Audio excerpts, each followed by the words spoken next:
नमस्कार आदाब, मैं हूं राव अकरम और आप देख रहे हैं मेरा हिंदी यूट्यूब चैनल। साथियों, वीडियो शुरू करने से पहले आप लोगों से मेरी गुजारिश है कि अगर आप लोग इस यूट्यूब चैनल पर पहली बार आए हैं तो कृपया इस चैनल को सब्सक्राइब जरूर कर लें और हाँ, साथ में बेल आइकन की घंटी को यार बिल्कुल भी दबाना ना भूलें, क्योंकि भूमि से संबंधित मैंने इस यूट्यूब चैनल के ऊपर बहुत सी वीडियो डाल रखी हैं और आप अगर ज़मीन के बारे में विस्तार से जानकारी लेना चाहते हैं तो आप इस चैनल को वास्तव में ज़रूर सब्सक्राइब कर लें, क्योंकि इस चैनल के ऊपर मैंने हज़ारों ऐसी वीडियो डाल रखी हैं जो आपके मैटर से संबंधित है। आप किसी भी प्रकार का न्यायालय के अंदर वाद लड़ रहे हैं उससे संबंधित है, क्योंकि बहुत से लोगों को इस बात की जानकारी नहीं होती है कि भाई मोटेशन क्या होती है।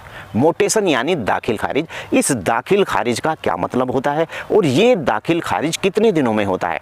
उत्तर प्रदेश जमींदारी विनाश एवं भूमि व्यवस्था अधिनियम 1950 और उत्तर प्रदेश राजस्व संहिता 2006 यानी कि इसके अंतर्गत अगर पहले म्यूटेशन और अब के दाखिल खारिज में क्या अंतर है, आज इस वीडियो में मैं विस्तार से आपको बताऊंगा। लेकिन आपसे बस इतनी सी ही गुजारिश है कि इतनी देर मैं सभी नियमों को ये बारे में आपको बताता हूं तो आपका फ़र्ज भी बनता है कि आप इस चैनल को ज़रूर सब्सक्राइब कर लें और ऐसे बागी बिल्कुल भी निर्दयी मत बने कि आप पहली बार आए हैं और आप बिल्कुल भी आपको ये चैनल सब्सक्राइब भी नहीं करना है। जानकारी तो मेरी अच्छी लगती है लेकिन चैनल को सब्सक्राइब करने से आप गुरेज करते हैं, तो ऐसे कब तक चलेगा मेरे भाई। तो चलिए अब मैं आपको जानकारी देता हूँ कि म्यूटेशन आखिर क्या है। म्यूटेशन इंग्लिश में कहा जाता है, इसका मतलब होता है कि पहले मालिक से जो भूमि आपने ली है उस भूमि से पहले मालिक का नाम हटाया जाना और आपका नाम उस भूमि के ऊपर चढ़ाया जाना, इसे कहते हैं म्यूटेशन। यानी सीधी भाषा में इसे कहते हैं भाई दाखिल खारिज। क्योंकि मैं कोई भी वीडियो अगर बनाता हूं तो इस वीडियो के अंदर विस्तार से बताता हूं और देहाती भाषा में ही आपसे लोगों से बात करता हूं। यही कारण है कि बहुत से लोग मुझे कॉल करते हैं और इस प्रकार की जानकारी लेते भी रहते हैं। तो म्यूटेशन के ऊपर बात चल रही है। अगर आप म्यूटेशन को लेकर ये सोचते हैं कि ये दाखिल खारिज हो गया है तो अब ये व्यक्ति इस भूमि का मालिक बन गया, तो ये सबसे बड़ी भूल आप लोगों की है। अगर किसी भूमि के ऊपर मेरा नाम दर्ज हो गया है तो ये भाई पक्का नहीं है कि मैं उस भूमि का मालिक हूँ। ऐसे तो बहुत से व्यक्ति हैं जो व्यक्ति ऐसी भूमि के ऊपर नाम उनके दर्ज हैं लेकिन वो उस भूमि के मालिक तक ही नहीं है। अब वो चलिए मैं आपको बताता हूँ। मान लीजिए कि कोई व्यक्ति है और उस व्यक्ति की जो भूमि थी उस भूमि के ऊपर से उस व्यक्ति का नाम नहीं है लेकिन गलत धोखे से किसी और व्यक्ति का नाम जुड़ गया है, या फिर वो भूमि विवाद में थी और किसी व्यक्ति के नाम थी और उस व्यक्ति ने उस विवादित भूमि को किसी एक सही आदमी को बेच दिया है। अब मैं आपको बताऊं कि किस प्रकार से उसने बेचा है। भाई ऐसे भी बहुत से व्यक्ति हैं कि भाई हमारे तो खिलाफ यानी कि इस प्रकार का कोई वाद है, अगर हम इस भूमि को बेच देते हैं तो दूसरा व्यक्ति हमें पैसे दे देगा और दाखिल खारिज उसके नाम चला जाएगा। बाद में वो उस भूमि का यानी कि कब्जा कैसे हटवाए ये उसकी टेंशन। अब देखिए फिर वही व्यक्ति अपना दाखिल खारिज करा लेता है और दाखिल खारिज कराने के बाद वो आप लोगों से मिलता है, भाई मेरी एक भूमि पड़ी हुई है, थोड़ा सा लफड़ा है, अगर आप चाहें तो इतने दामों में मैं आपको बेच सकता हूं।